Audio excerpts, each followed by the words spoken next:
السلام علیکم ناظرین، میں محمد اسلم حسین سیاست کی عالمی خبروں میں آپ سب کا استقبال کرتا ہوں۔ اقوام متحدہ کے سیکریٹری جنرل اینٹونیو گٹرس نے ایتھوپیا اور صومالیہ کے درمیان طے پائے انخلا اعلامیہ کا خیر مقدم کیا اور دونوں ممالک کے رہنماؤں کو ایک دوسرے کے قریب لانے اور معاہدے تک پہنچنے میں اہم کردار ادا کرنے پر صدر ترکی رجب طیب اردوغان کا شکریہ ادا کیا۔ اقوام متحدہ کے ترجمان کے دفتر کی جانب سے سیکریٹری جنرل کے انخلا اعلامیہ پر جائزے کے حوالے سے تحریری بیان جاری کیا۔ بیان میں کہا گیا کہ گٹرس نے انخلا اعلامیہ کا خیر مقدم کیا ہے۔ صومالی صدر حسن شیخ محمود اور ایتھوپیا کے وزیر اعظم ابی احمد نے متنازع مسائل کو دوستی اور باہمی احترام کے دائرے میں حل کرنے کا فیصلہ کیا۔ بیان کے مطابق اینٹونیو گٹرس تکنیکی مذاکرات کے آغاز اور اس عمل کے مثبت نتائج کے بے صبری سے منتظر ہیں۔ اقوام متحدہ کے سیکریٹری جنرل نے صدر ترکی رجب طیب اردوغان کا دونوں ممالک کے رہنماؤں کو یکجا کرنے کے اقدام اور معاہدے کے نفاذ میں ان کی حمایت کے لیے شکریہ ادا کیا اور زور دیا کہ اقوام متحدہ اس عمل کی حمایت کے لیے تیار ہیں۔ ترکیہ گرینڈ نیشنل اسمبلی کے اسپیکر نومان خرطلمش نے کہا ہے کہ شام میں حکومت جس نے اپنے خاندان کے علاوہ سب اجنبی بنا کر رکھا، اس کا خاتمہ عوامی ارادے اور منشا کے مطابق ہوا۔ نومان خرطلمش نے انجمن جہانما کے زیر اہتمام استنبول فورم سے خطاب کیا۔ شام میں 61 سالہ امریت کے بعد اسد کی باعث حکومت کا خاتمہ ہونے پر زور دینے والے خرطلمش نے کہا، ایک ایسی حکومت جس نے اپنے تقریباً تمام طبقوں سے ناروا سلوک رواں رکھا اور اپنے کنبے کے افراد کے علاوہ سب کو ایک دوسرے کا دشمن بنا دیا، 61 سال کے ایک طویل عرصے بعد عوام کے عزم و ارادے کے ساتھ اپنے زوال کو پہنچی۔ اسپیکر نے کہا کہ اب کے بعد ہم سب کی بامعنی ترین حمایت و تعاون منقسم اور بکھرے پڑے شامی عوام کو ایک عظیم جامعیت، ایک عظیم ریاستی مشن اور ایک عظیم سیاسی نقطہ نظر کے تحت اپنی زندگیاں گزارنے کا موقع دینا اور کسی بھی گروہ سے تفریق بازی سے کام لیے بغیر انہیں ایک مشترکہ مستقبل کے حصول کے لیے جدوجہد کرنے کا موقع دینا ہوگا۔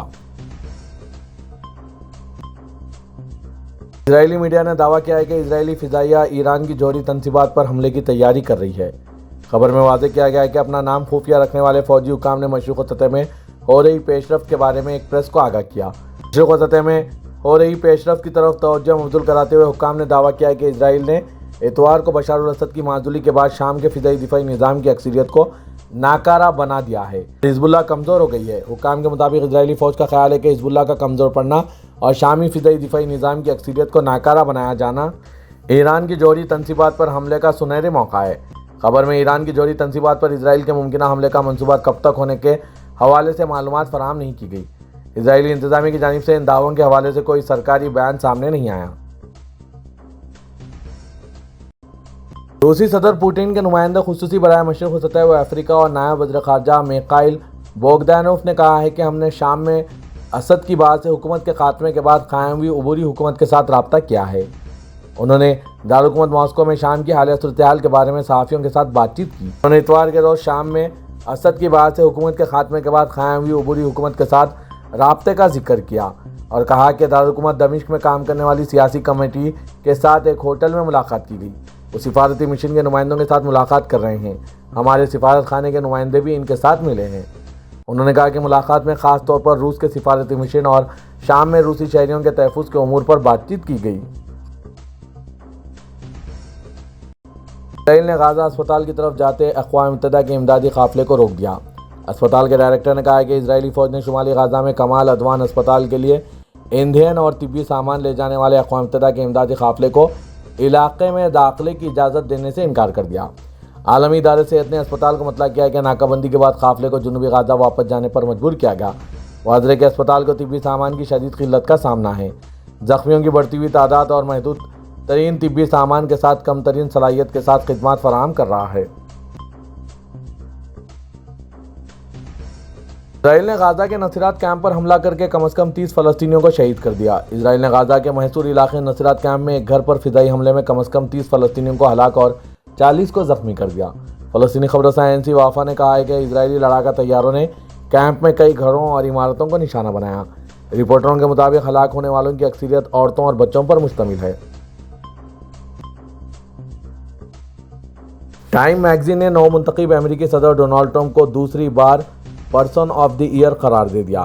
غیر ملکی خبر رساں ادارے AFP کی رپورٹ کے مطابق ڈونالڈ ٹرمپ نے 5 نومبر کے انتخابات میں نائب صدر کملا ہیرس کو شکست دی تھی۔ انہیں مخصوص سرخ ٹائی اور ایک فکر انگیز پوسٹ کے ساتھ ٹائم میگزین کے کور کی زینت بنایا گیا ہے۔ میگزین کے چیف ایڈیٹر نے وضاحت کی کہ تاریخی واپسی غیر معمولی طور پر سیاسی تبدیلی اور دنیا میں امریکہ کے کردار کو تبدیل کرنے کے لیے ٹرمپ کو 2024 کے لیے سال کی بہترین شخصیت قرار دیا گیا۔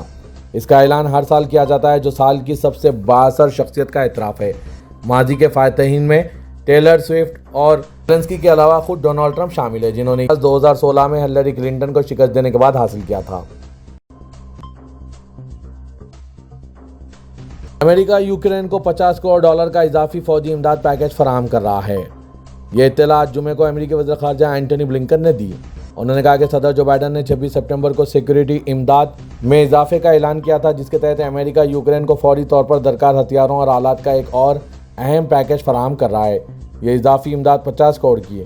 انہوں نے کہا کہ پیکیج میں آرٹلری، ایمونیشن، گولہ بارود، high mobility artillery rocket system کے ساتھ ساتھ کیمیائی، حیاتیاتی اور جوہری خطرات کے لیے حفاظتی آلات شامل ہوں گے۔ H-1B اور L-1 ویزا ہولڈرز کے لیے ایک خوشخبری۔ امریکی حکومت نے ان ویزا ہولڈرز کے شریک حیات کے لیے ورک پرمٹ کی مدت میں توسیع کا اعلان کیا۔ US department of homeland security کے مطابق خود کار ورک پرمٹ کی تجدید کی مدت کو 180 دنوں سے بڑھا کر 540 دن کر دیا گیا۔ یہ نیا قانون ان درخواست دہندگان کے لیے نافذ ہوگا جو 4 مئی 2022 کے بعد درخواست دیں گے اور اس کا اطلاق آئندہ سال 13 جنوری سے ہوگا۔ DHS نے وضاحت کی کہ ورک پرمٹ کی تجدید کے عمل میں تاخیر کے بعد ویزا ہولڈرز کی ملازمت میں رکاوٹ نہ آئے، اس لیے یہ اقدام کیا گیا۔ DHS کے سیکریٹری کے مطابق 2021 سے اب تک امریکی معیشت میں 16 ملین ملازمتیں پیدا کی گئی ہیں اور حکومت عوام کو مکمل تعاون فراہم کرنے کے لیے پرعزم ہے۔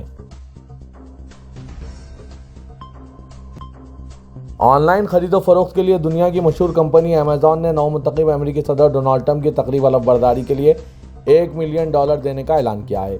امریکی خبررساں ادارے AP کے مطابق اس اقدام سے یہ ظاہر ہو رہا ہے کہ بڑی ٹیکنالوجی کمپنیاں آنے والے صدر کے ساتھ اپنے تعلقات کو بہتر بنانے کی کوشش کر رہی ہے۔ کمپنی کے ترجمان نے آج اس بات کی تصدیق کی کہ ای کامرس کمپنی ٹرمپ کی تقریب حلف برداری کو اپنی پرائم ویڈیو سروس پر بھی اسٹریم کرے گی۔ اس سے قبل فیس بک اور انسٹاگرام کی پیرنٹ کمپنی میٹا نے کہا تھا کہ اس نے ٹرمپ کی تقریب حلف برداری کے لیے $1 ملین کا عطیہ دیا ہے۔ امیزون کی جانب سے عطیہ دینے کے بارے میں سب سے پہلے وال اسٹریٹ جرنل میں خبر آئی تھی۔ یہ خبر ٹرمپ کے اس بیان کے بعد سامنے آئی کہ کمپنی کے مالک جیف بیزوس اگلے ہفتے ان سے ملاقات کریں گے۔ امریکی صدر جو بائیڈن نے مسلم اور عرب مخالف نفرت کا مقابلہ کرنے کے لیے حکمت عملی جاری کر دی ہے، جس میں تعصب کو ختم کرنے کے لیے فوری اور مسلسل اقدامات جاری رکھنے کا مطالبہ کیا گیا۔ برطانوی خبررساں ANC ریوٹرز کے مطابق غزہ جنگ کے بعد مسلم اور عرب مخالف نفرت میں تیزی سے اضافہ دیکھنے میں آیا ہے۔ 64 صفحات پر مشتمل یہ دستاویز نو منتخب صدر ڈونلڈ ٹرمپ کی حلف برداری کی تقریب سے چند ہفتے قبل سامنے آئی۔ ڈونلڈ ٹرمپ نے اپنی پہلی مدت کے دوران کچھ مسلم اکثریتی ممالک کے افراد پر سفری پابندی عائد کی تھی، جسے جو بائیڈن نے اپنے عہدے کے پہلے دن ہی ختم کر دیا تھا۔ دستاویزات سپٹمبر 2023 میں وائٹ ہاؤس کی طرف سے جاری کی گئی سام دشمنی سے لڑنے کے لیے ایک جامع حکمت عملی کی آئینہ دار ہے۔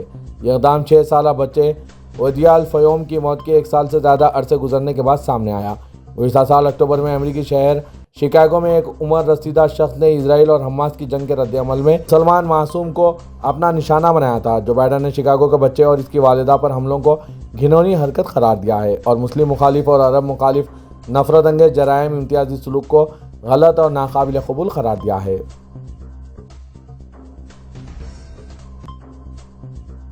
اقوام متحدہ میں سعودی عرب کے مستقل نمائندے عبدالعزیز واصل نے جنرل اسمبلی کے ارکان پر زور دیا کہ وہ سعودی عرب اور فرانس کے اشتراک سے منعقد ہو رہی بین الاقوامی کانفرنس میں شرکت کریں تاکہ مسئلہ فلسطین کو حل کیا جا سکے۔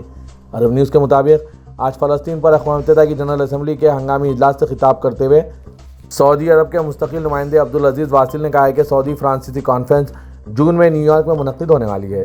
انہوں نے غزہ کی پٹی میں جنگ بندی کا مطالبہ کیا اور اسرائیل اور لبنان کے درمیان معاہدے کا خیر مقدم کیا۔